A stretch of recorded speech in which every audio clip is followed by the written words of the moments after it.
Welcome back खवातीन और हज़रात। 18वीं आईनी तरमीम यानी 1973 के आइन में 18वीं बार एक तरमीम होने जा रही है। सदर मुशर्रफ के दौरे सदारत में ये दूसरी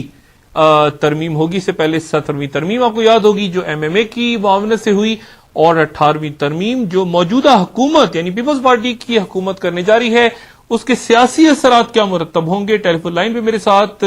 मारूफ तजिया निगार और द न्यूज के एडिटर शाहीन सहवाई साहब मौजूद हैं। शाहीन सहवाई साहब अस्सलाम वालेकुम। जनाब अस्सलाम वालेकुम डॉक्टर साहब। शाहीन सहवाई साहब, पहले तो ये बयान कीजिएगा कि ये क्या 18वीं आईनी तरमीम के बारे में आपके पास इतला है। कौमी असेंबली का सेशन शायद बजट से पहले कॉल हो रहा है और उसमें ये कोई पैकेज तरमीम आ रही है, कैसे देख रहे हैं आप, क्या खबरें आपके पास? देखिए, ये तो वजीर कानून ने खुद एक दो दिन पहले कहा था कि बजट से पहले भी ये पैकेज है ये आ सकता है, और अब जो खबरें आ रही वो ये नहीं है कि 26 को या 28 को ये पैकेज 18वीं तरमीम के नाम से आएगा, और उसमें एक दो दिन में मेरा ख्याल है आसिफ जरदारी साहब और नवाज शरीफ साहब की मुलाकात भी हो रही है, जिसमें वो डिटेल्स उनको बताई जाएंगी और सारा कुछ डिस्कस किया जाएगा कि क्या दोनों का लायामल होगा। तो अभी तो कंफर्मेशन किसी तरह से नहीं आई, लेकिन ये लॉ मिनिस्टर का ये बयान जरूर है कि बजट से पहले ये पैकेज आ सकता है। ये बताएं शाहीन साहब के कितने इम्कानात इस बात के नजर आ रहे हैं कि पीपल्स पार्टी और मुस्लिम लीग नवाज अब इस मरहले पे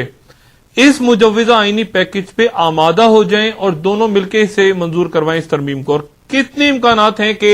मुस्लिम लीग नवाज मुखालफत करे और उसके बाद फिर क्या होगा, वो अपोजिशन बेंचों पे बैठेगी या हुकूमती, कैसे देख रहे हैं आप मुस्लिम लीग नवाज और पीपल्स पार्टी के ताल्लुकात को इस तरमीम के जाविये से? देखिए डॉक्टर साहब, जो अभी तक डिटेल्स चीदा सामने आई हैं उससे तो ये अंदाजा होता है कि शायद ये पैकेज जो है नवाज लीग को मंजूर ना हो, क्योंकि उसमें जो बातें बताई जा रही हैं कि जजेस का टेन्योर कम किया जाएगा, एज बढ़ाई जाएगी, यानी वो जो -1 -2 फॉर्मूले थे उनको कॉन्स्टिट्यूशनल पैकेज के थ्रू इम्प्लीमेंट किया जाएगा, और बात वही है कि जस्टिस इफ्तिकार चौधरी साहब को अलग रखना है अगर, और जस्टिस डोगर साहब को चीफ जस्टिस बनाना है, तो ये सारा पैकेज उसके तहत अगर बन रहा है तो ये बात तो नवाज शरीफ साहब को मंजूर नहीं होगी, और इसमें बाकी और भी चीजें बहुत सारी इंक्लूड होंगी, जैसे कि 58(2)B कहा जाता है, या चीफ इलेक्शन कमीशन को इसमें लाना। 58(2)B जो है, क्या मुमकिन है कि सदर मुशर्रफ ये इख्तियार अपने हाथ से छोड़ दें असेंबली तोड़ने का? ये तो उन्होंने एक इंडिकेशन भी दिया है कि अगर असेंबली पास करती है तो मैं तैयार हूं इसको देने के लिए, लेकिन उसमें बाकी चीजें अगर उनकी मर्जी की होती हैं पैकेज में, यानी नवंबर 3 के जितने एक्शन हैं उन सबको इंडेमनिटी दे दी जाती है, जजेस को अगर उनकी मर्जी के मुताबिक रखा जाता है, जो हटाया नहीं जाता, डोगर साहब को ये PCO के जजेस मौजूद रहते हैं, जस्टिस इफ्तिकार चौधरी को अगर लाया जाता है तो उनकी पावर्स कम कर दी जाती हैं, तो फिर उनको कोई परेशानी नहीं है, वो कहते हैं 58(2)B आप हटा लें, कोई मसला नहीं है। अच्छा, ये बताएं शाहीन साहब के अगर आपने कहा कि मुस्लिम लीग नवाज को मंजूर नहीं होगा ये पैकेज, पीपल्स पार्टी तनहा भी गालिबन कर सकती है उनकी मदद के बगैर भी? अगर MQM है, मुस्लिम लीग कायदे आजम है, और ANP क्या करेगी अभी ये क्लियर नहीं है, लेकिन क्या लगता है आपको पीपल्स पार्टी कर लेगी मुस्लिम लीग नवाज और इन फोर्सेस के बगैर भी इसको 2/3 अक्सरी से मंजूर? देखिए, नंबर्स गेम तो अभी बड़ा इंटरेस्टिंग ये हो रहा है, और सारी कैलकुलेशंस अब इस वक्त हो रही हैं कि जी अगर नवाज शरीफ नहीं आती तो फिर ये पैकेज का क्या होगा, लेकिन जो नजर आता है उसमें नंबर्स PAPP के पास हैं जरूर, लेकिन ये कि पूरी की पूरी PMLQ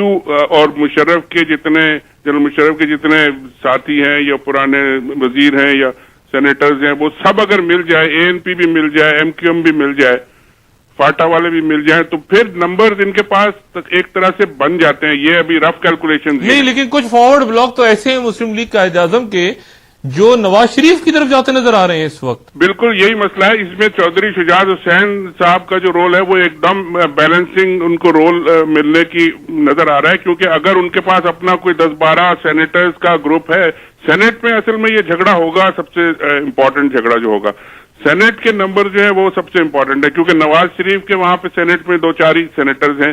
زیادہ تر کیو لیگ کے ہیں۔ کیو لیگ کے سینیٹرز اگر چودھری شجاعت صاحب کے ساتھ 10-12 کھڑے ہو گئے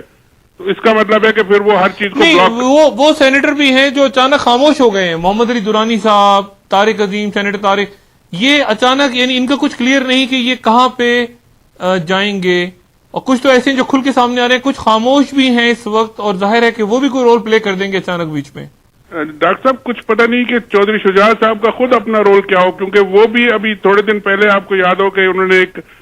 میں بھی وہاں اسلام آباد میں موجود تھا، اور انہوں نے ایک لنچ پہ ہم سب کو بلایا اور کہا کہ ہم بہت مشرف صاحب کے خلاف بات کریں گے، ایک لفظ انہوں نے نہیں کہا، اور اس کے 2 دن بعد میٹنگ ہوئی ان کی اور پرویز الہی صاحب کی اور ان کے بھائی وجاہت صاحب کی، اور اس کے بعد پتہ چلا کہ چودھری صاحب جو ہے وہ بالکل صدر رہیں گے پی ایم ایل کیو کے، کوئی انہیں نہیں ہٹا رہا۔ تو یہ ان کی جو ویلنگ ڈیلنگ ہے وہ تو کچھ عجیب سی ہوتی ہے، کچھ پتہ نہیں چلتا کہ کہاں جائیں گے وہ۔ اگر پورے کے پورے سینیٹرز ان کے جو ہیں وہ پیپلز پارٹی کے ساتھ مل گئے، پھر تو ان کو نمبرز مل جائیں گے سینٹ میں بھی اور اسمبلی میں بھی، اور یہ پاس ہو سکے گی۔ لیکن نواز شریف کی پارٹی اس میں سے الگ رہے گی، اور اس کے لیے کیا ان کو کمپرومائز کرنے پڑیں گے، پیپلز پارٹی کو کتنا پولیٹیکل نقصان اٹھانا پڑے گا، کتنا مشرف صاحب کو سپورٹ کرنا پڑے گا، یہ سب جو ہے ان کے لیے کتنا بڑا ڈیمیج ہوگا اور کیا اس کا ریئیکشن ہوگا، یہ سب دیکھنے والی باتیں ہیں۔ شاہین صاحب یہ بتائیے گا کہ اسی عرصے میں، اسی دوران، یعنی بجٹ تو بعد میں آنا ہے، اس سے پہلے یہ اسمبلی کے اندر یہ سارا معاملہ چھڑ گیا، اور اسی دوران کہیں 1 جون کو اے پی ڈی ایم اپنا ایک کانفرنس وغیرہ بلا رہی ہے،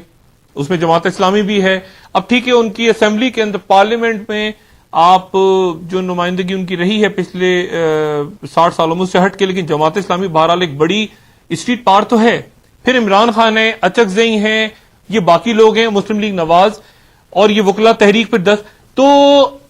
اور بجٹ آ رہا ہوگا اس کے بعد، اور اس سے پہلے یہ پارلیمنٹ کا سیشن، تو سیاسی نقشہ کس طرح سے دیکھ رہے ہیں پھر آپ؟ دیکھیے ڈاکٹر صاحب، بجٹ تو ایک اس وقت ارریلیونٹ سی چیز لگتی ہے، ایک ٹیکنیکل سی چیز لگتی ہے، اس کی کوئی امپورٹنس نہیں لگتی۔ ان کے پاس نمبرز بھی ہیں، اور بجٹ خالی اسمبلی نے پاس کرنا ہوتا ہے، وہ تو آرام سے ہو جائے گا، اس بعد میں ہو یا پہلے ہو۔ لیکن ایشو جو ہے، جو پریشر اس وقت ڈیولپ ہو رہا ہے، وہ یہی ہو رہا ہے کہ ساری پارٹیز، لائرز موومنٹ، اے پی ڈی ایم، میں نے آج یہ خبر سنی کہ جتنے پرانے ایکس جرنلز ہیں وہ بھی ایک لانگ مارچ پلان کر رہے ہیں آرمی ہاؤس پنڈی کے سامنے، اور وہاں پہ وہ جا کے دھرنا دیں گے اور سٹ ان کریں گے، وہ 100-200 جنرلز اور بریگیڈیئرز وہ اکٹھے کر رہے ہیں۔ یہ سارا پریشر جو ڈیولپ ہو رہا ہے، یہ اصل میں پیپلز پارٹی کے اوپر ایک پریشر ہے، اور اس کی وجہ سے یہ چاہتے ہیں کہ یہ کانسٹیٹیوشنل پیکج اور ججز کا ایشو جو ہے، یہ بجٹ سے پہلے اور اس پریشر ڈیولپ ہونے سے پہلے یہ کسی طرح حل کر لیا جائے، ایک سائڈ پہ کر دیا جائے۔ اب وہ کیا پی ایم ایل این کے ساتھ مل کے ہوتا ہے یا ان کے بغیر ہوتا ہے، یہ دیکھنا ہے۔ بغیر اگر ہوا تو پیپلز پارٹی کو بہت نقصان ہوگا، اور سچویشن میرا خیال ہے اسی طرح کنفیوز رہے گی، اسی طرح جھگڑا اور فساد رہے گا۔ اگر پی ایم ایل این کے ساتھ ہوا، لائرز موومنٹ کے ساتھ ہوا، تو پھر شاید کچھ اسٹیبلٹی کی طرف ہم جا سکتے ہیں۔ شاہین صاحب بہت شکریہ، اور انشاءاللہ آئندہ آپ سے بات ہوتی رہے گی۔ خواتین و حضرات، آپ نے حسن عباس، اکرم شیخ اور شاہین صاحبائی صاحب کی گفتگو سنی۔ کل انشاءاللہ آپ سے پھر ملاقات ہوگی۔ اپنا دوستوں، رشتہ داروں، گرد و نواح کے لوگوں کا سب خیال رکھیے گا۔ اللہ حافظ۔